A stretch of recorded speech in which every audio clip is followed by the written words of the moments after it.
मैं संजय सिंह आप सभी को आप सबके YouTube channel Sanjay online study zone पर स्वागत करता हूं। दोस्तों वीडियो नंबर 7 है बीएसएससी इंटर लेवल का प्रैक्टिस सेट यूथ पब्लिकेशन का है ये दोस्तों। इससे पहले 1 से लेकर 6 तक आप लोग नहीं देखे हैं, इस चैनल के प्लेलिस्ट में जाएं, वहाँ पर आपको सारे वीडियो अपलोड मिलेगी दोस्तों। और यदि आप लोग को अच्छा लगता है तो वीडियो को लाइक करें दोस्तों, ग्रुप में शेयर करें एंड चैनल को सब्सक्राइब करना ना भूलें। यदि आप नए हैं तो चैनल को जरूर से जरूर सब्सक्राइब करें दोस्तों, और बेल आइकन को भी दबा लें ताकि जो भी मैं वीडियो अपलोड करूँ उसका नोटिफिकेशन आपको मिलता रहे। तो चलिए हम लोग आज का पहला प्रश्न देखते हैं। नर्मदा एवं ताप्ती नदियों के मध्य स्थित है। नर्मदा एवं ताप्ती है सतपुड़ा श्रेणियों के बीच स्थित है। दोनों नदियां सतपुड़ा श्रेणी जो है उन दोनों के बीच में स्थित है, नर्मदा और ताप्ती। ठीक है, यह पर्वत श्रेणी पश्चिम में राजपीपला पहाड़ी से प्रारंभ होकर महादेव के मैकाल पहाड़ी के रूप में छोटा नागपुर पठार के पश्चिमी सीमा तक विस्तृत है। नर्मदा नदी अमरकंटक के पठार से निकलती है और नर्मदा नदी कुछ प्रभावशाली महाखड्डों से होकर गुजरती है, जिसमें सबसे भव्य है जबलपुर के निकट धुआंधार जलप्रपात। कहाँ है धुआंधार जलप्रपात? नर्मदा नदी पर है दोस्तों, ये कहाँ है? जबलपुर के निकट है। ठीक है, और सतपुड़ा पर्वत श्रेणी में के बीच में एक भ्रंश घाटी से होकर गुजरती है नर्मदा नदी, भ्रंश घाटी से। और ये नदियां एस्चुरी बनाती है, न कि मुहाना। क्या बनाती है? एस्चुरी बनाती है। ठीक है, तो कहाँ से गुजरती है? सतपुड़ा श्रेणी के मध्य से। ऑप्शन नंबर बी हमारा सही आंसर 77 में। निम्नलिखित में से कौन सही सुमेलित नहीं है? यदि हम इसे देखें तो चंदूबी असम में सही सुमेलित है। ठीक है, हमीरसर गुजरात में सही सुमेलित है। बुलूबर्ड हरियाणा में सही सुमेलित है। और उपवन तमिलनाडु में, ये गलत है। ऑप्शन नंबर डी हमारा सही आंसर है। कौन सही नहीं है? तो उपवन कहाँ है? उपवन थाने में, ना कि हरियाणा में। ऑप्शन नंबर डी सही आंसर है। नेक्स्ट चलते हैं दोस्तों। इसमें है भारत में लिग्नाइट कोयले का सबसे बड़ा क्षेत्र निम्नलिखित में से कौन सा है? तो भारत में लिग्नाइट कोयले का सबसे बड़ा क्षेत्र कौन सा है? तो वो है नवेली। ऑप्शन नंबर डी हमारा सही आंसर है। भारत में लिग्नाइट कोयले का सबसे बड़ा क्षेत्र नवेली है। नवेली कोयला क्षेत्र तमिलनाडु एवं पुदुचेरी में विस्तृत है। लिग्नाइट कोयले के भंडारण में शीर्ष राज्य निम्नलिखित है। तमिलनाडु सबसे ज्यादा, नवेली में, उसके बाद तमिलनाडु में, फिर राजस्थान में, गुजरात में, पुदुचेरी में, जम्मू कश्मीर और फिर पश्चिम बंगाल में। सबसे ज्यादा कहाँ लिग्नाइट कोयला मिलता है? तो नवेली में। ऑप्शन नंबर डी हमारा सही आंसर है। नेक्स्ट पे चलते हैं दोस्तों। 79 में गंगा डॉल्फिन सेंचुरी स्थित है। तो गंगा डॉल्फिन सेंचुरी है जो कहाँ स्थित है? तो गंगा डॉल्फिन सेंचुरी सुल्तानगंज में स्थित है, जो बिहार में पड़ता है। ऑप्शन नंबर ए हमारा सही आंसर है। बिहार के सुल्तानगंज में, जो बिहार के भागलपुर एरिया में पड़ता है सुल्तानगंज, वो स्थित है दोस्तों। उसमें गंगा डॉल्फिन सेंचुरी बनाई गई है और 5 अक्टूबर 2009 से गंगा डॉल्फिन को भारत का राष्ट्रीय जलीय जीव घोषित किया गया है।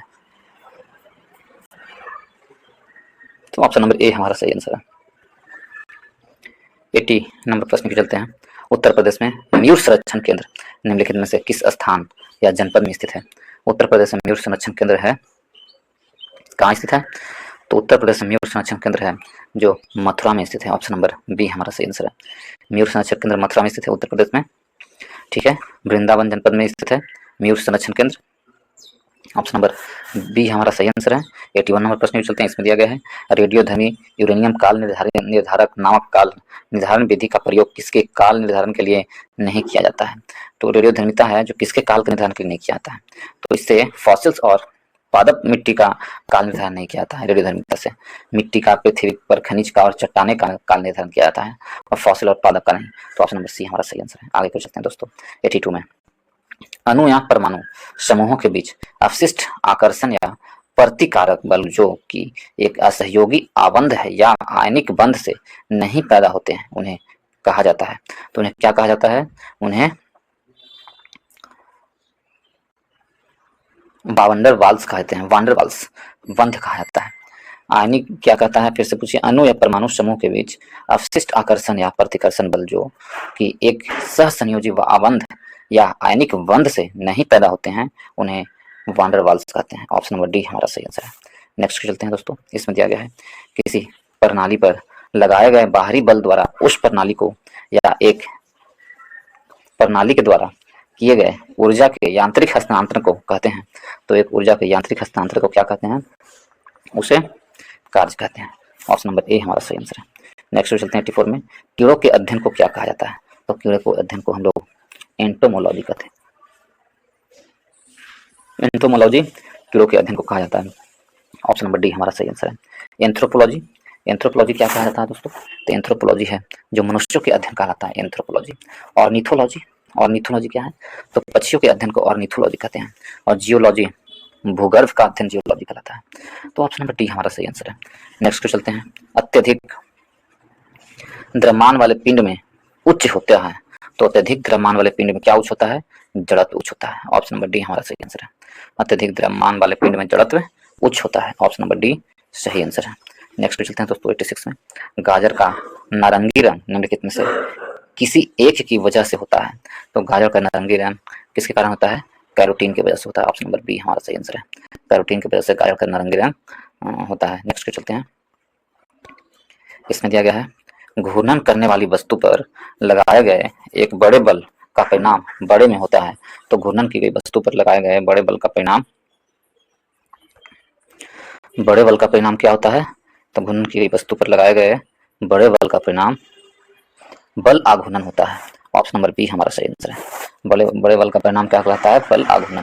घूर्णन की गई वस्तु पर बड़े बल का परिणाम बल आघूर्णन होता है। ऑप्शन नंबर बी सही आंसर है। नेक्स्ट चलते हैं दोस्तों। इसमें दिया गया है पोषवाही परिवहन के संबंध में निम्नलिखित में से कौन सा कथन सही है? तो पोषवाही परिवहन के संबंध में कौन सा कथन सही है? तो ये जो है पोषवाही है जो फ्लोएम में अंतनुकारी शर्करा के रूप में शर्करा का परिवहन करता है। ऑप्शन नंबर बी हमारा सही आंसर है। ऑप्शन नंबर बी सही आंसर है। नेक्स्ट चलते हैं दोस्तों। निम्नलिखित में से किसको एक बिलियन के रूप में वर्गीकृत किया जा सकता है? तो बिलियन के रूप में किसे वर्गीकृत किया जा सकता है? ये प्रश्न पूछा गया है। यदि से देखें दोस्तों तो बिलियन के रूप में किसे? तो इसमें से ऑप्शन क्या होगा? तो बिलियन के रूप में हम किसे देखते हैं? समुद्री जल को। ऑप्शन नंबर सी हमारा सही आंसर है। नेक्स्ट को चलते हैं 90 में। प्रोटीन का निर्माण से होता है। तो प्रोटीन का निर्माण किससे होता है? तो प्रोटीन का जो निर्माण के बारे में पूछा गया है। तो प्रोटीन का निर्माण है जो आपको एमिनो अम्ल से होता है। ऑप्शन नंबर ए हमारा सही आंसर है। ऑप्शन नंबर ए सही आंसर। प्रोटीन का निर्माण अमीनो अम्ल से होता है। नेक्स्ट को चलते हैं। जब मिश्रण में पानी मिलाने के बाद भारी घटक नीचे बैठ जाता है तो इस प्रक्रिया को क्या कहते हैं? तो मिश्रण में मिलाने के बाद जो भारी घटक बढ़ जाता है उसे अवसाद कहते हैं। ऑप्शन नंबर डी हमारा सही आंसर है, अवसाद। निम्नलिखित में से किस वैज्ञानिक ने मटर के पौधों पर काम करते हुए वंशानुक्रम के मौलिक कानून की खोज की थी? वंशानुक्रम के मौलिक कानून की खोज किसने की थी? तो वंशानुक्रम मौलिक कानून की खोज ग्रेगर जॉन मेंडल ने की थी। ऑप्शन नंबर ए हमारा सही आंसर है, ग्रेगर जॉन मेंडल ने। नेक्स्ट क्वेश्चन चलते हैं दोस्तों। इसने कहा था कि सभी पदार्थ जो परमाणुओं से निर्मित होते हैं, जो अविभाज्य और अविनाशी निर्माण खंड हैं, क्या कहलाते हैं? तो वो जो हैं क्या कहलाएंगे? जॉन डाल्टन कहलाएंगे, कहलाता है। ऑप्शन नंबर बी हमारा सही आंसर है। किसने कहा था? तो जॉन डाल्टन ने कहा था कि सभी पदार्थ जो परमाणुओं से निर्मित होते हैं, जो अविभाज्य और अविनाशी निर्माण खंड है, वो किसने कहा था? तो जॉन डाल्टन ने। ऑप्शन नंबर बी हमारा सही आंसर। आगे क्यों चलते हैं दोस्तों। 94 में महाकाल को स्तनधारियों का महाकाल के भी रूप में जाना जाता है। तो महाकाल को स्तनधारियों का महाकाल के रूप में जाना जाता है। तो नृतन जीवी को यानी सीनोजोइक महाकल्प को स्तनधारियों का महाकल्प कहा जाता है। ऑप्शन नंबर बी हमारा सही आंसर है। नेक्स्ट को चलते हैं 95 नंबर प्रश्न में दोस्तों। इसमें दिया गया है 95 में जब किसी कण को ऊर्ध्वाधर ऊपर की ओर फेंका जाता है और जब वह सबसे ऊंचे बिंदु तक पहुंच जाता है तो उसका क्या होता है? जब किसी कण को ऊपर की ओर फेंका जाता है तो उसका क्या होता है? तो उसका त्वरण नीचे की ओर हो जाता है। ऑप्शन नंबर ए हमारा सही आंसर है। जब किसी कण को ऊर्ध्वाधर ऊपर की ओर फेंका जाता है और जब वह सबसे ऊंचे स्थान बिंदु पर पहुंच जाता है तो उसका त्वरण नीचे की ओर होता है। ऑप्शन नंबर ए हमारा सही आंसर है। नेक्स्ट चलते हैं दोस्तों 96 में। नाभिक का आकार लगभग है। तो नाभिक का आकार लगभग कितना होता है? तो नाभिक का आकार लगभग 10⁻⁻18 होता है। ऑप्शन नंबर ए हमारा सही आंसर है। 10⁻⁻18 नाभिक का आकार होता है। ठीक है, ऊर्ध्वाधर ऊपर की ओर फेंका जाता है तो नाभिक का आकार कितना होता है? नाभिक का आकार 10⁻⁻15 मीटर होता है नाभिक का आकार। ठीक है, लगभग -15 मीटर। तो ऑप्शन नंबर क्या होगा? ऑप्शन नंबर इनमें से कोई नहीं होगा। ऑप्शन नंबर डी हमारा सही आंसर है। नेक्स्ट चलते हैं दोस्तों। निम्नलिखित वर्गीकरण श्रेणियों में से कौन सी श्रेणी शेष 3 श्रेणियों की तुलना में वर्गीकरण पदानुक्रम में सर्वोच्च स्थान रखती है? इनमें से यदि हम देखें कौन सी श्रेणी सर्वोच्च स्थान रखती है, एक में है गण, प्रजाति, वंश, कुल। तो कौन सी श्रेणी है? तो आपको इसमें से गण है जो इनमें से भिन्न रखती है। ठीक है, जीव जंतु एवं पेड़ पौधों को उनकी समानता व असमानता के आधार पर विभिन्न समुदायों एवं वर्गों में रखने की विधि को वर्गीकरण कहते हैं। तो विज्ञान की वह शाखा जिसमें सजीवों का वर्गीकरण किया जाता है उसे क्या कहते हैं? टेक्सोनॉमी कहा जाता है। उस शाखा को क्या कहते हैं? टेक्सोनॉमी। वर्गीकरण विज्ञान शब्द का प्रयोग कैलोरस लिनियस ने दिया था दोस्तों। किसने दिया था? कैलोरस लिनियस ने। ठीक है, तो इसलिए इन्हें वर्गीकरण का जनक भी कहा जाता है, कैलोरस लिनियस को। वर्गीकरण का पद अनुक्रम यदि देखें तो जगत है, संघ है, वर्ग है, गण है, कुल है, वंश है, प्रजाति है। ठीक है, तो इसमें सबसे पहले कौन आ रहा है? गण। गण के बाद कुल, कुल के बाद वंश, वंश के बाद प्रजाति। तो सबसे पहले ये होगा, तो इसलिए ऑप्शन नंबर ए हमारा सही आंसर है, सभी में समाहित होगा। 98 नंबर प्रश्न चलते हैं। सेक्टेंट उपकरण का प्रयोग निम्नलिखित में से किसमें होता है?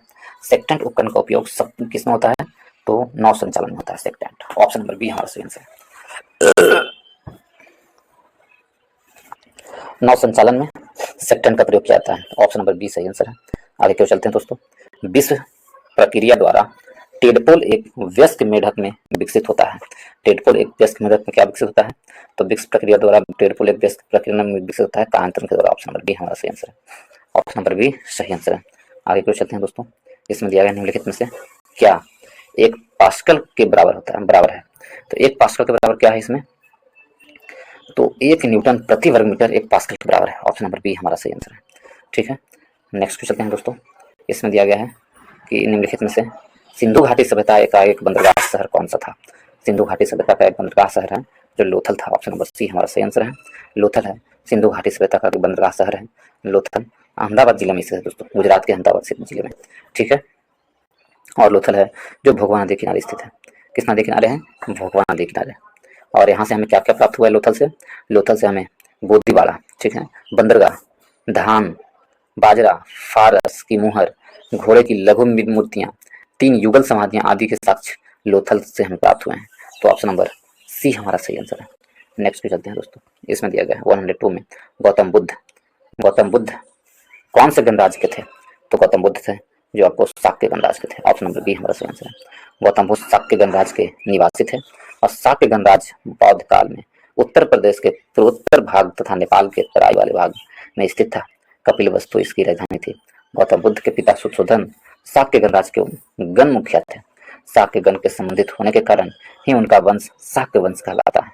और शाक्य सागौन, ऑप्शन नंबर बी सही आंसर है।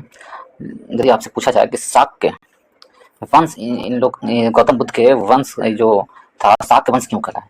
क्योंकि उस क्षेत्र में सागौन का वृक्ष अधिकतम रहने के कारण उस गणतंत्र को शाक्य गणतंत्र के नाम से जाना गया। ठीक है, तो ऑप्शन बी सही आंसर। नेक्स्ट क्वेश्चन तो 103 की ओर। घटोत्कच जिसने 280 से 320 ईस्वी में राज्य किया था, किस साम्राज्य का राजा था? तो घटोत्कच था जो गुप्त साम्राज्य का राजा था। ऑप्शन नंबर ए हमारा सही आंसर है। कौन है? घटोत्कच है जो गुप्त साम्राज्य का राजा है। ठीक है, और इस साम्राज्य का यदि देखें हम, घटोत्कच है जो श्रीगुप्त का पुत्र था। गुप्त वंश के संस्थापक श्रीगुप्त थे। ठीक है, और उन्हीं का पुत्र या उत्तराधिकारी घटोत्कच था। और इस वंश का वास्तविक संस्थापक चंद्रगुप्त प्रथम को जाता है दोस्तों। इस वंश का वास्तविक संस्थापक चंद्रगुप्त प्रथम को जाता है। ठीक है, और सबसे प्रतापी राजा यदि देखें तो समुद्रगुप्त था। ऑप्शन नंबर ए हमारा सही आंसर। नेक्स्ट चलते हैं दोस्तों 104 की ओर। निम्नलिखित में से किसका सही मेल नहीं है? तो महाकाल मंदिर उज्जैन। महाकाल मंदिर कहाँ है? उज्जैन में है। ये तो बिल्कुल सही है। सिंगेरी मठ चिकमंगलूर जिला, ये भी सही है। सूर्य मंदिर कोणार्क, ये भी सही है। जैन मंदिर खजुराहो, ये गलत है। तो ऑप्शन नंबर डी हमारा सही आंसर है। जैन मंदिर खजुराहो में नहीं है। ठीक है दोस्तों, ये गलत है। देखिए, महाकाल मंदिर उज्जैन भगवान शंकर को समर्पित मंदिर है दोस्तों, जो मध्य प्रदेश में पड़ता है। ठीक, कहाँ पड़ता है? मध्य प्रदेश में। सिंगेरी मठ तुंगी नदी के किनारे तट पर स्थित है और चिकमंगलूर जिले में स्थित है। ठीक है, और यह मठ आयुर्वेद के परंपरा को दर्शाता है। यह मठ होयसला एवं द्रविड़ संस्थापक शैली में स्थित है। होयसला द्रविड़। सूर्य मंदिर कोणार्क उड़ीसा में स्थित है दोस्तों। इसको किसने बनाया था? कोणार्क सूर्य मंदिर को तो गंग वंश ने बनाया था। गंग वंश के राजा नरसिंह देव द्वारा बनवाई गई थी। कौन सा? तो सूर्य का कोणार्क मंदिर। ठीक है, जैन मंदिर का निर्माण 10वीं शताब्दी में पूरा किया गया था। यह मंदिर भगवान पाशर्वनाथ को समर्पित है। यह मध्य प्रदेश के छतरपुर जिले में स्थित है। तो ऑप्शन नंबर डी हमारा सही आंसर है। ऑप्शन नंबर डी सही मिलान नहीं है। नेक्स्ट चलते हैं दोस्तों, इसमें दिया गया है 105 में दिल्ली सल्तनत की राजकीय भाषा क्या थी। तो दिल्ली सल्तनत की राजकीय भाषा हम यदि देखें तो इसकी राजकीय भाषा क्या थी, तो फारसी इसकी राजकीय भाषा थी दिल्ली सल्तनत की। ऑप्शन नंबर सी हमारा सही आंसर है। दिल्ली सल्तनत की राजकीय भाषा फारसी थी। नेक्स्ट चलते हैं दोस्तों आगे 106 में मध्यकालीन भारत में निम्नलिखित में से किसने पहली बार युद्ध में तोपों का इस्तेमाल किया था। तो पहली बार युद्ध में तोपों का इस्तेमाल करने वाला शासक कौन था, तो वो था बाबर। ऑप्शन नंबर ए हमारा सही आंसर है। बाबर ने भारत में सर्वप्रथम 1526 में पानीपत की पहली लड़ाई में तोपों का इस्तेमाल किया था दोस्तों। अब बाबर ने ही भारत में मुगल वंश की स्थापना की। बाबर की मृत्यु 1530 ईस्वी में हुई थी और पहले उसे आगरा में दफनाया गया, बाद में बाबर को 9 वर्ष बाद हुमायूं ने उसे काबुल में दफना दिया। ठीक है, और बाबर जो पानीपत का प्रथम युद्ध था 1526 में बाबर और हुमायूं के बीच, बाबर और इब्राहिम लोदी के बीच हुआ था दोस्तों, जिसमें बाबर की जीत हुई थी। तो ऑप्शन नंबर ए हमारा सही आंसर है। इब्राहिम लोदी वंश का अंतिम शासक था जिसने सल्तनत काल को बचाए रखा था दोस्तों। उसके बाद सल्तनत काल का समाप्ति इब्राहिम लोदी के साथ ही हो गया था। ठीक है, शेरशाह सूरी जो है मुगल काल के समय में ही इनका भी कालखंड आता है दोस्तों। हुमायूं के बाद शेरशाह सूरी ने हुमायूं को पराजित कर अपने राज्य की स्थापना किए थे और अकबर भी मुगल काल का ही शासक थे, जो बाबर का पोता था अकबर। ठीक है, हुमायूं का पुत्र था अकबर। नेक्स्ट को चलते हैं दोस्तों 107 में थियोसॉफिकल सोसाइटी के संस्थापक कौन है। थियोसॉफिकल सोसाइटी के संस्थापक है मैडम ब्लाडवस्टी। ऑप्शन नंबर बी हमारा सही आंसर है। मैडम ब्लाडवस्टी है जो थियोसॉफिकल सोसाइटी के संस्थापक है।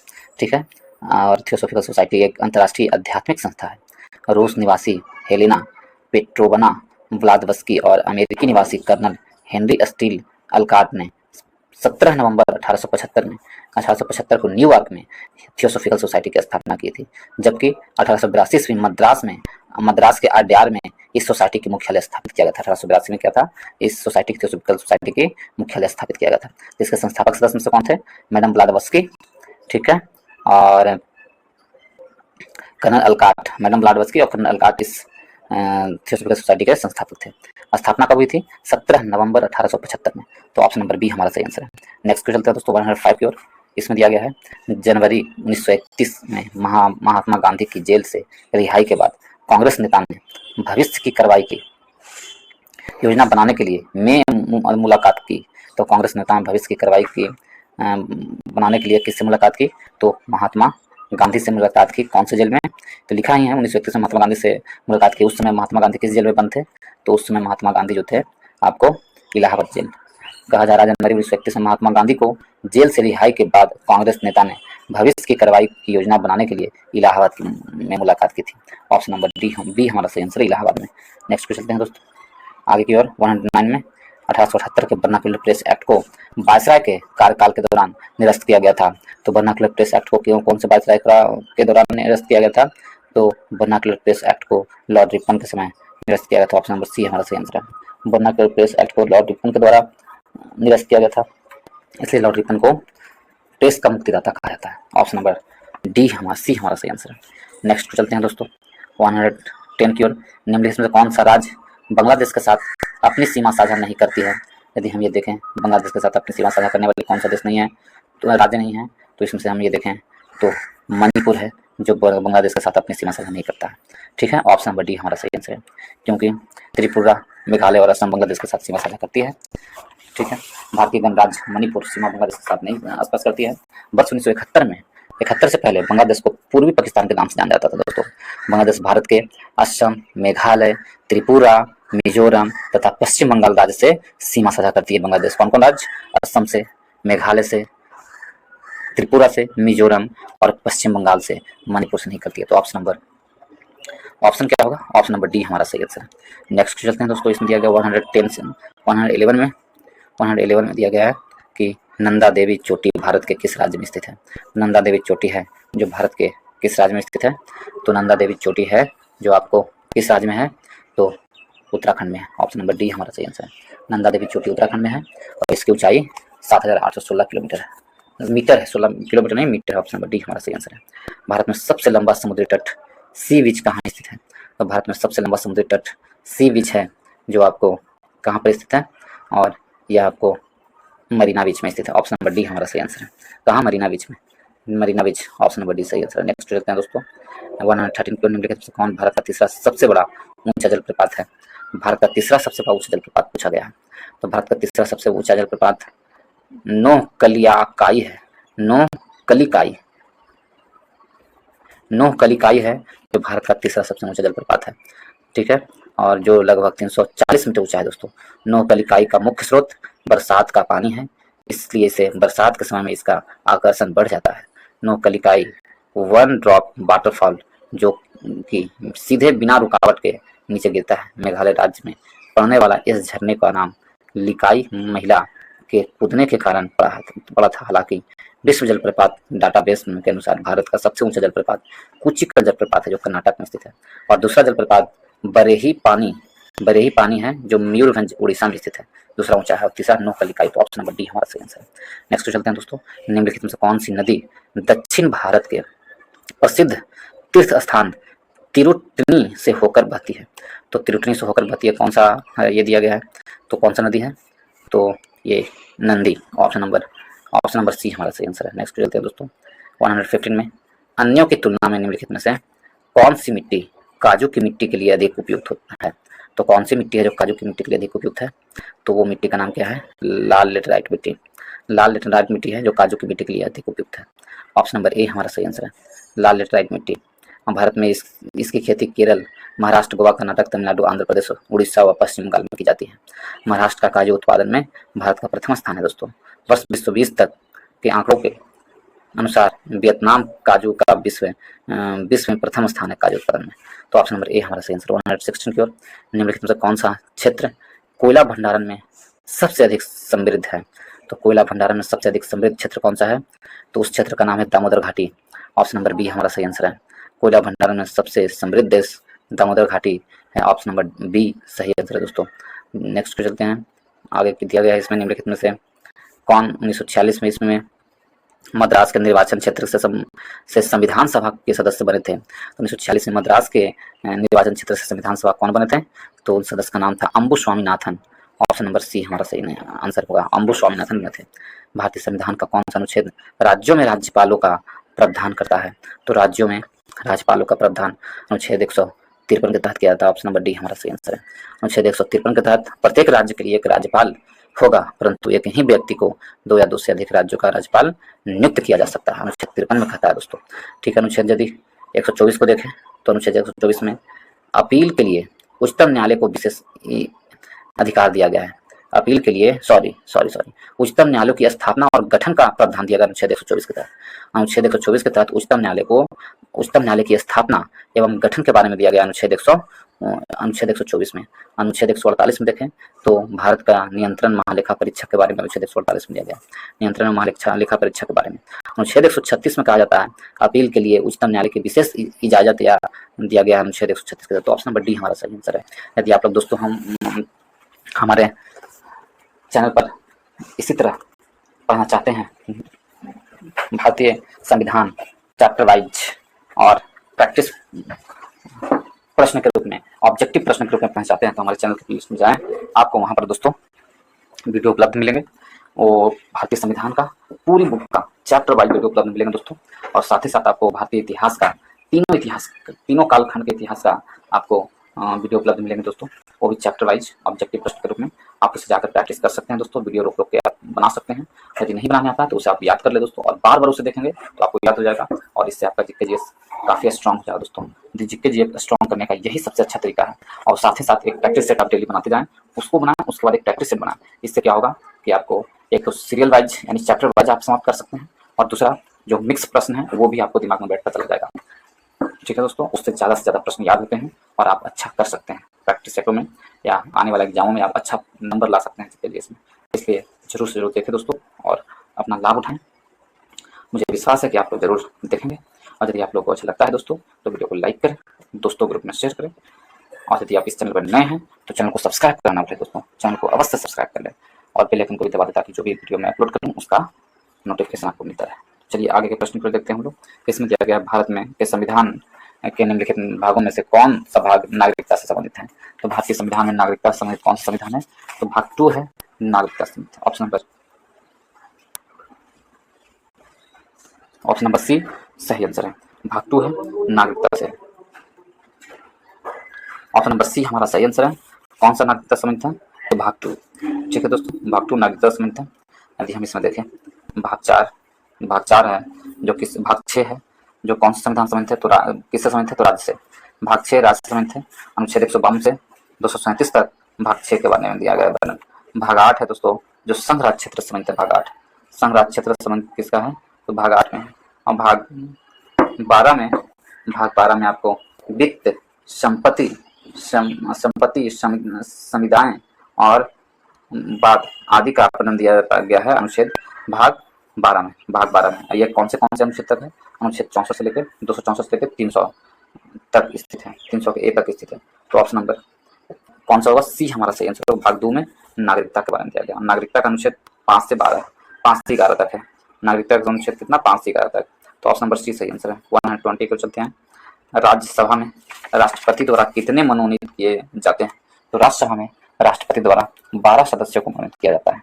ऑप्शन नंबर सी हमारा सही आंसर है।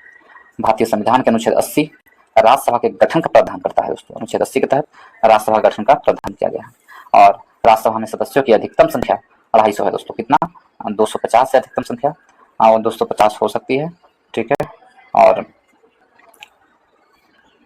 इनमें 250 में से वर्तमान समय में 245 सदस्य जो चुने जाते हैं या मनोनीत किए जाते हैं, और इन 245 में से भी 12 सदस्यों को राष्ट्रपति द्वारा मनोनीत किया जाता है। किस क्षेत्र में? साहित्य, विज्ञान, कला और समाज सेवा के क्षेत्र में। ठीक है, यह एक अस्थायी सदन है। राज्यसभा एक अस्थायी सदन है, अर्थात राज्यसभा का विघटन नहीं किया जा सकता है। और राज्यसभा का सदस्यों का कार्यकाल कितना होता है? राज्यसभा का कार्यकाल नहीं होता है, लोकसभा का कार्यकाल होता है दोस्तों 5 वर्ष का, परंतु राज्यसभा के सदस्यों का कार्यकाल कितना होता है? तो राज्यसभा के सदस्यों का कार्यकाल 6 वर्ष का होता है। तो ऑप्शन नंबर सी हमारा सही आंसर है। देखिए, लोकसभा का कार्यकाल 5 वर्ष का होता है, जबकि राज्यसभा का कार्यकाल अनिश्चित होता है। लोकसभा के सदस्यों का कार्यकाल भी अनिश्चित होता है, क्योंकि लोकसभा जब भंग होगा, 5 साल से पहले भी लोकसभा भंग हो जाता है, तो लोकसभा के सदस्यों का जो सदस्यता है वो भी भंग हो जाएगी दोस्तों। यदि लोकसभा 5 साल के बाद भी नहीं भंग होता है, मान लीजिए लोकसभा का कार्यकाल 5 वर्ष पूर्ण हो चुका है और किसी अनुमोदन के द्वारा इसे 6 वर्ष तक बढ़ा दिया जाए, तो उनके सदस्यों का कार्यकाल भी 6 वर्ष, उनके सदस्य भी 6 वर्ष तक ही मान्यता प्राप्त सदस्य रहेंगे। ठीक है, तो इसलिए लोकसभा का कार्यकाल 5 वर्ष का होता है, राज्यसभा का 6 वर्ष। ऑप्शन नंबर सी हमारा सही आंसर है। 12 121 की ओर। भारतीय संसद के परिप्रेक्ष्य में शून्यकाल किसे कहते हैं? तो शून्यकाल किसे कहा जाता है दोस्तों? तो भारतीय संसद के परिप्रेक्ष्य में शून्यकाल है जो प्रश्नकाल के तुरंत बाद का समय है। प्रश्नकाल के तुरंत बाद के समय को शून्यकाल कहा जाता है। ठीक है, और यह 12 बजे से आरंभ होता है दोस्तों और 1 बजे तक चलता है।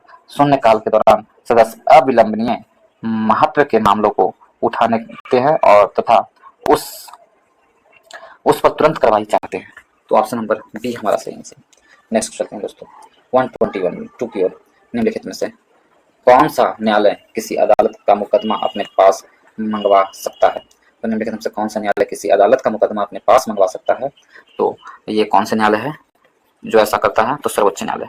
भारत का सर्वोच्च न्यायालय किसी भी अदालत के मुकदमा अपने पास मंगवा सकता है और ऐसा करने का शक्ति प्राप्त है सर्वोच्च न्यायालय को। ठीक है, यदि हम देखें भारतीय संविधान के भाग 5 में सर्वोच्च न्यायालय के बारे में दिया गया है। भाग 5 में सर्वोच्च न्यायालय के बारे में दिया गया है। इसे उच्चतम न्यायालय के बारे में गठन के बारे में दिया गया है। अनुच्छेद 224 से लेकर 124 से लेकर 147 तक उच्चतम न्यायालय का वर्णन दिया गया है, अनुच्छेद 124 से 147 तक। और स्वतंत्र अधिकार क्षेत्र, शक्तियां आदि का उपबंध किया गया है, अनुच्छेद 124 से लेकर 147 तक। अनुच्छेद 139 के क के अंतर्गत उच्चतम न्यायालय के अभियोग को स्थानांतरित करने की शक्ति प्रदान है। इसके तहत सर्वोच्च न्यायालय उच्च न्यायालयों में लंबित पड़े एक ही प्रकार के व्यापक महत्व का सर्वांग कानूनी प्रश्न का मामलों को अपने पास रखवा सकती है। तो ऑप्शन नंबर क्या होगा? ए हमारा सही आंसर है। नेक्स्ट चलते हैं दोस्तों 123 की ओर। भारत के संविधान का भाग 4 स्पष्ट रूप से राज्य से निम्नलिखित में से किसके प्रति सुरक्षा देने का आशय नहीं करता है? तो किसके अनुच्छेद भाग 4 में क्या है? देखिए, भारतीय संविधान का भाग 4 में है आपको नीति निदेशक तत्व के बारे में। ठीक है, भाग 4 में है नीति निदेशक तत्व के बारे में दिया गया भाग 4 में, और अनुच्छेद 36 से 51 तक दिया गया है दोस्तों।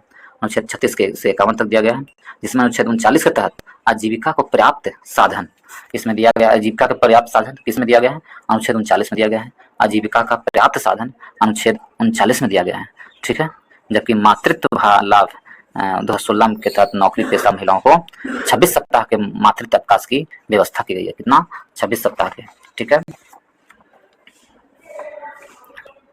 तो इसका आंसर क्या होगा दोस्तों? इसका आंसर होगा, आगे देखते हैं हम लोग,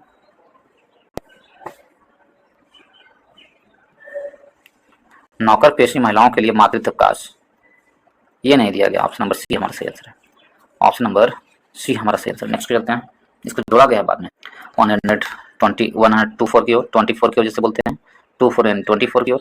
यदि इसे देखें दोस्तों, इसमें दिया गया है वर्ष 1975 में राष्ट्रीय आपातकाल की घोषणा के समय भारत के राष्ट्रपति निम्नलिखित में से कौन थे? तो भारत के राष्ट्रपति कौन थे? यदि ये देखें तो भारत के राष्ट्रपति फारूकुद्दीन अहमद थे। ऑप्शन नंबर ए हमारा सही आंसर है। वर्ष 1975 में राष्ट्रीय आपातकाल की घोषणा की गई थी, उस समय भारत के राष्ट्रपति फखरुद्दीन अहमद थे। ऑप्शन नंबर ए हमारा सही आंसर है। 25 जून 1975 से 21 मार्च 1977 तक 21 महीने के लिए भारत में आपातकाल की घोषणा किया था और तत्कालीन राष्ट्रपति फारूकुद्दीन अली अहमद ने तत्कालीन प्रधानमंत्री इंदिरा गांधी के कहने पर भारतीय संविधान को अनुच्छेद 352 के अधीन आपातकाल की घोषणा कर दी थी। स्वतंत्र भारत के इतिहास में यह सबसे विवादास्पद अलोकतांत्रिक काल था। तो ऑप्शन नंबर ए हमारा सही आंसर है।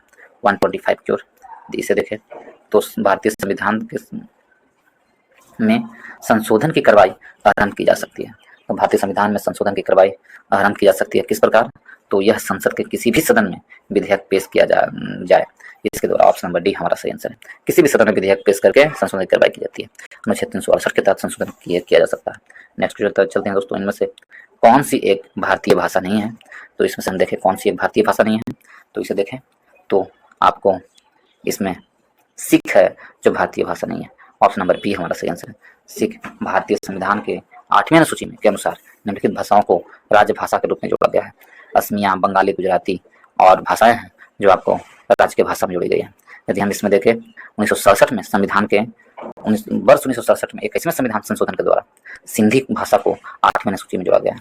सिंधी भाषा को 21वें संविधान संशोधन 1967 के द्वारा 8वें अनुसूची में जोड़ा गया है और भारत की 15वीं भाषा थी, ठीक है। उसके बाद वर्ष 1992 में 71वें संविधान संशोधन के द्वारा मणिपुर, कोंकणी और नेपाली को जोड़ा गया और यह 15वें, 16वें और 17वें भाषा के रूप में जोड़ा गया था। तो मणिपुर, कोंकणी और नेपाली को 71वां संविधान संशोधन 1992 के द्वारा भारतीय अनुसूची 8 में ऐड किया गया।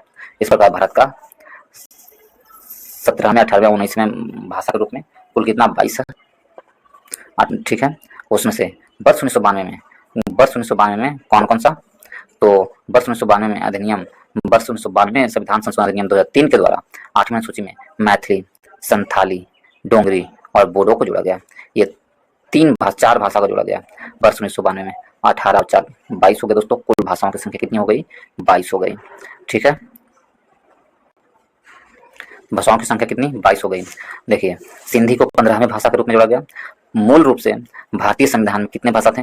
14 भाषा थी। सिंधी को 1967 में 21वें संविधान संशोधन 15वीं भाषा के रूप में जोड़ा गया और 1992 में 71वां संविधान संशोधन के तहत मणिपुर, कोंकणी और नेपाली को 16वां, 17वां और 18वां भाषा के रूप में जोड़ा गया और उसके आगे 1992वां संविधान संशोधन अधिनियम 2003 के द्वारा 8वें सूची में मैथिली, सिंधी, संथाली, डोंगरी और बोडो को, ये 4 भाषा को जोड़ा गया और कुल मिलाकर 22 भाषा 8वें सूची में है। तो ऑप्शन नंबर क्या है? सिख भाषा कोई नहीं है। ऑप्शन नंबर बी हमारा सही आंसर। 128 में से निम्नलिखित में से राष्ट्रीय आय का अधिकतम योगदान है। तो राष्ट्रीय आय का इसमें से किसका अधिकतम योगदान है? तो सेवा क्षेत्र से राष्ट्रीय आय का सबसे अधिकतम योगदान है। ऑप्शन नंबर बी हमारा सही आंसर है। नेक्स्ट क्यों चलते हैं दोस्तों, बिहार में गन्ना उत्पादन में अग्रिम जिला है। तो बिहार में गन्ना उत्पादन में अग्रिम जिला कौन है? तो बिहार में जो गन्ना उत्पादन है उसका अग्रिम जिला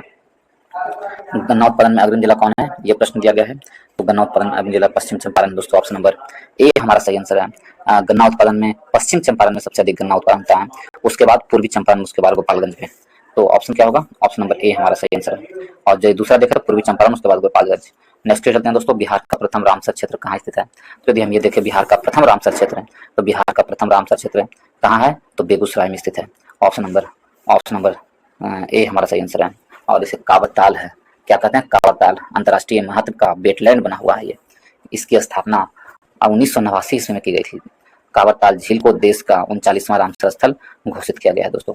ठीक है, अभी रामसर स्थलों की संख्या देखें तो 75 से कुछ अधिक है, तो ऑप्शन नंबर ए हमारा सही आंसर है। 75 से अधिक, यदि एग्जैक्ट रूप में बताऊं तो 84 है दोस्तों। भारत में रामसर साइटों की संख्या कितनी है, तो 84 है। ठीक है, तो ऑप्शन नंबर ए हमारा सही आंसर है। नेक्स्ट चलते हैं 30 नंबर प्रश्न की ओर, 130 की ओर। बिहार के किस जिले में अबरक का भंडार है? तो अबरक का भंडार यदि हम देखें तो बिहार के गया जिला में, जो गया जिला है, गया और नवादा जिला में अबरक का भंडार है। अबरक एक ऐसा खनिज है जो प्लेटो अथवा पत्तन क्रम में पाया जाता है। अबरक पारदर्शी काले, हरे अथवा भूरे रंग का होता है दोस्तों। तो ऑप्शन नंबर सी हमारा सही आंसर, गया में अबरक अधिक मात्रा में पाया जाता है और नवादा में। नेक्स्ट को चलते हैं, सुनंदनी कार्यक्रम संबंधित है। सुनंदनी कार्यक्रम कहाँ संबंधित है? यदि ये देखें सुनंदनी कार्यक्रम, तो सुनंदनी कार्यक्रम आपको आंगनबाड़ी कार्यकर्ताओं के लिए से जुड़ा हुआ था। सुनंदनी कार्यक्रम, ऑप्शन नंबर ए हमारा सही आंसर है। आंगनबाड़ी कार्यकर्ताओं के लिए सुनंदनी कार्यक्रम के जरिए शैक्षणिक स्तर पर दक्ष बनाने की पहल की जा सकती है। तो ऑप्शन नंबर ए हमारा सही आंसर है। नेक्स्ट चलते हैं दोस्तों, इसमें दिया गया 132 नंबर प्रश्न। 132 में दिया गया है कि गाड़ी के निबंधन के लिए बिहार राज्य का राज्य कोड है। तो गाड़ी के निबंधन के लिए बिहार राज्य का राज्य कोड क्या है? BR है। BR है, ऑप्शन नंबर ए हमारा सही आंसर है। यदि इसमें पटना जिला का यदि देखें तो कितना होगा? BR01 होता है। गया जिला का हो तो BR2 होता है। आरा का BR3 होता है। छपरा का BR4 होता है। इस तरह से बांटा हुआ है दोस्तों। ठीक है, तो ऑप्शन नंबर ए हमारा सही आंसर है। नेक्स्ट चलते हैं 133 में, योजना आयोग की स्थापना कब की गई थी? तो योजना आयोग की जो स्थापना है कब की गई थी? वर्ष 1950 में योजना आयोग की स्थापना की गई थी। ऑप्शन नंबर डी हमारा सही आंसर है। वर्ष 1950 में योजना आयोग की स्थापना की गई थी। ऑप्शन नंबर डी सही आंसर है। नेक्स्ट की ओर चलते हैं दोस्तों, इसमें दिया गया है, इसके संकल्प में है, संकल्प परियोजना किस परियोजन के आरंभ की गई थी? तो संकल्प परियोजना है किस परियोजन में आरंभ की गई थी? तो संकल्प परियोजना आपको किसमें? तो संकल्प परियोजना एड्स को समाप्त करने के लिए किया गया था। ऑप्शन नंबर सी हमारा सही आंसर है। एड्स को समाप्त करने के लिए संकल्प परियोजना का प्रारंभ किया गया था। ऑप्शन नंबर सी सही आंसर है। नेक्स्ट चलते हैं दोस्तों, आगे में क्या दिया गया है 135 में, निम्नलिखित में से किस मंत्रालय ने मध्य आवाहन योजना भोजन योजना लागू किया है? किस मंत्रालय ने मध्य आवाहन भोजन योजना लागू किया है? तो ये कौन सा मंत्रालय है? तो मानव संसाधन विकास मंत्रालय ने मध्य आवाहन भोजन योजना लागू किया है। और इसकी स्थापना 5 अगस्त 1995 में के दिन 5 अगस्त 1995 के दिन मानव संसाधन विकास मंत्रालय द्वारा मध्य आवाहन योजना लागू की गई थी, जबकि पूरे देश में यह योजना 2004 में लागू हुई थी।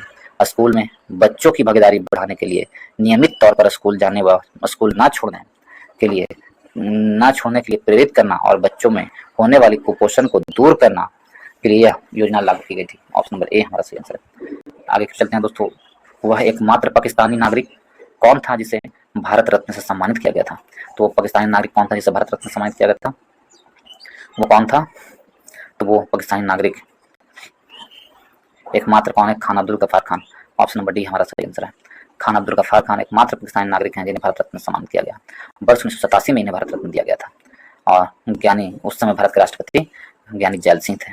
नेक्स्ट चलते हैं 137 में, प्रतिष्ठित दादा साहेब फाल्के पुरस्कार किस वर्ष आरंभ किया गया था? तो प्रतिष्ठित दादा साहेब फाल्के पुरस्कार है वर्ष 1969 में आरंभ किया गया था। ऑप्शन नंबर सी सही आंसर है। वर्ष 1969 में आरंभ किया गया था। ठीक, वर्ष 1969, ऑप्शन नंबर डी हमारा सही answer, option number D. Next चलते हैं दोस्तों, इसमें दिया गया है, धनराज पिल्ले का संबंध निम्नलिखित में से किस खेल से है? धनराज पिल्ला है जो आपको किस खेल से संबंधित है? तो वो एक सेवानिवृत्त हॉकी खिलाड़ी है धनराज पिल्ला। ऑप्शन नंबर डी हमारा सही आंसर है। 16 जुलाई 1967 से को एक कहाँ उनका जन्म हुआ था? 16 जुलाई 1968 को। वह एक सेवानिवृत्त भारतीय हॉकी खिलाड़ी है। भारत के राष्ट्रीय हॉकी टीम है के पूर्व कप्तान और वर्तमान में एक एयर इंडिया लिमिटेड के साथ उप महाप्रबंधक के रूप में कार्य कर रहे हैं। 2000 में पद्मश्री पुरस्कार से भी धनराज पिल्ले को सौंपा गया था। तो ऑप्शन नंबर डी हमारा सही आंसर है। इंडिया सुपर लीग ISL एक चैंपियनशिप है। तो किसका चैंपियनशिप है इंडियन सुपर लीग? तो ये जो है फुटबॉल का चैंपियनशिप है। ऑप्शन नंबर डी हमारा सही आंसर है। इंडियन सुपर लीग ICL है, ISL फुटबॉल का है। ऑप्शन नंबर डी हमारा सही आंसर है। नेक्स्ट चलते हैं 140 की ओर दोस्तों, इसमें दिया गया विश्व प्राकृतिक संरक्षण दिवस कब मनाया जाता है? तो विश्व प्राकृतिक संरक्षण दिवस कब मनाया जाता है? विश्व प्राकृतिक संरक्षण दिवस, तो ये जो है आपको विश्व प्राकृतिक संरक्षण दिवस 28 जुलाई को मनाया था। ऑप्शन नंबर सी हमारा सही आंसर है। ऑप्शन नंबर सी सही आंसर है। 28 जुलाई को विश्व प्राकृतिक संरक्षण दिवस मनाया जाता है।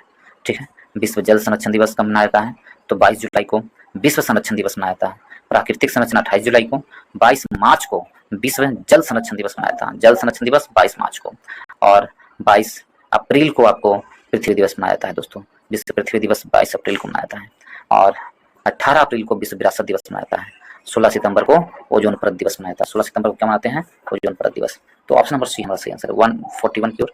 The wings of fire Bharat के निम्नलिखित में से किस राष्ट्रपति की आत्मकथा है? तो विंग्स ऑफ फायर है जो आपको भारतीय राष्ट्रपति, पूर्व राष्ट्रपति एपीजे अब्दुल कलाम आजाद की आत्मकथा है। ऑप्शन नंबर ए हमारा सही आंसर है।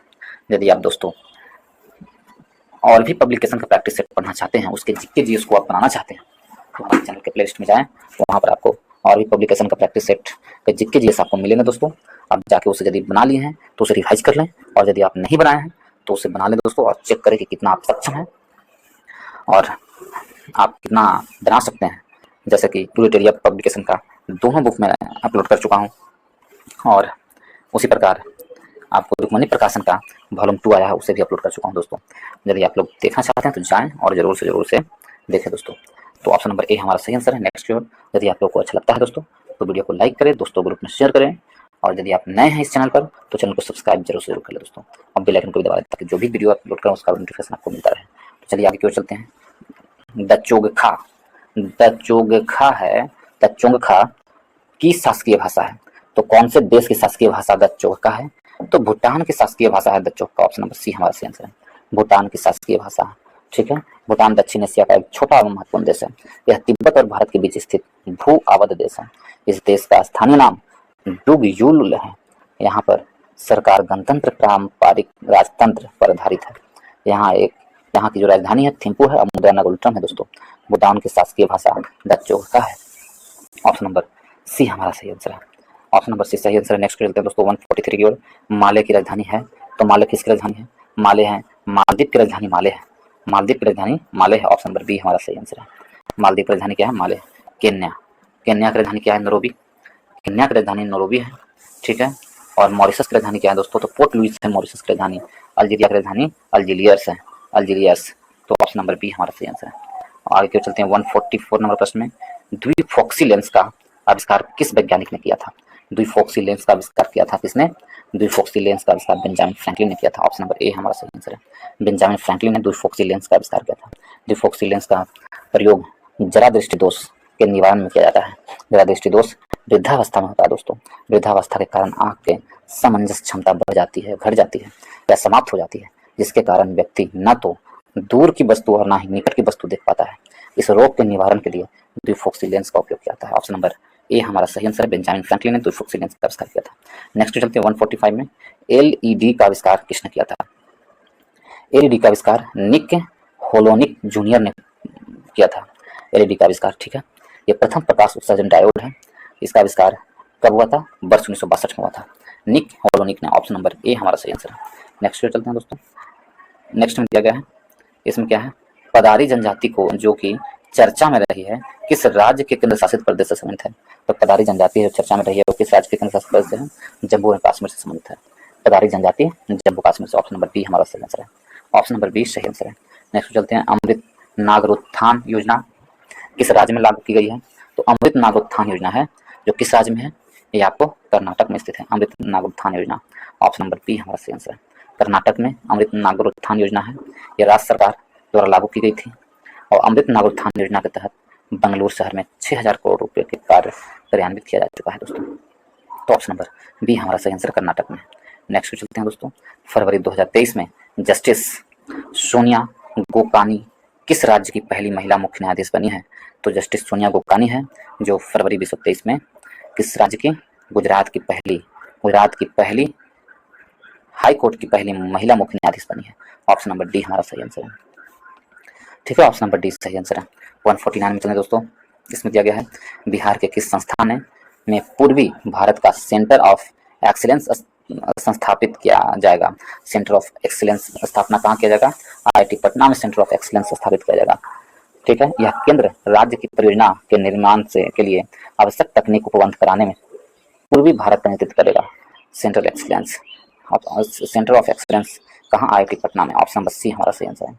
नेक्स्ट हम लास्ट प्रश्न देखते हैं दोस्तों, इसमें दिया गया है हाल ही में बिहार के किस व्यक्ति को इंडियन साइंस कांग्रेस के महासचिव के पद पर नियुक्त किया गया है? इंडियन साइंस कांग्रेस के महासचिव के रूप में किसे चुना गया है? तो रंजीत कुमार वर्मा को चुना गया है। ऑप्शन नंबर डी हमारा सही आंसर है, रंजीत कुमार वर्मा को। ठीक है, और रंजीत कुमार प्रसिद्ध शिक्षाविद एवं वैज्ञानिक professor Ranjit Kumar Verma Kolkata Indian science congress के महासचिव का पदभार ग्रहण किए हैं। ये बिहार के पहले व्यक्ति हैं जिन्होंने इंडियन साइंस कांग्रेस के महासचिव बने हैं, रंजीत कुमार वर्मा। तो ऑप्शन नंबर डी हमारा सही आंसर है। इसके साथ ही इस वीडियो को समाप्त करता हूँ दोस्तों। यदि आप लोग अच्छा लगा है आप लोगों को तो वीडियो को लाइक करें, दोस्तों के ग्रुप में जरूर शेयर करें दोस्तों। जहाँ भी ग्रुप हो दोस्तों का, जहाँ एजुकेशनल ग्रुप हो वहाँ पर जरूर शेयर करें, और चैनल को लाइक कर, वीडियो को लाइक करना भूलें दोस्तों। यदि आप इस वीडियो पर नए हैं तो प्लीज़ वीडियो को सब्सक्राइब कर ले और बेल आइकन को भी दबा दें ताकि जो भी वीडियो मैं अपलोड करूँ उसका नोटिफिकेशन आपको मिलता रहे। तो चलिए इसके साथ ही इस वीडियो को समाप्त करते हैं। इस वीडियो को देखने के लिए बहुत बहुत धन्यवाद, बहुत बहुत धन्यवाद।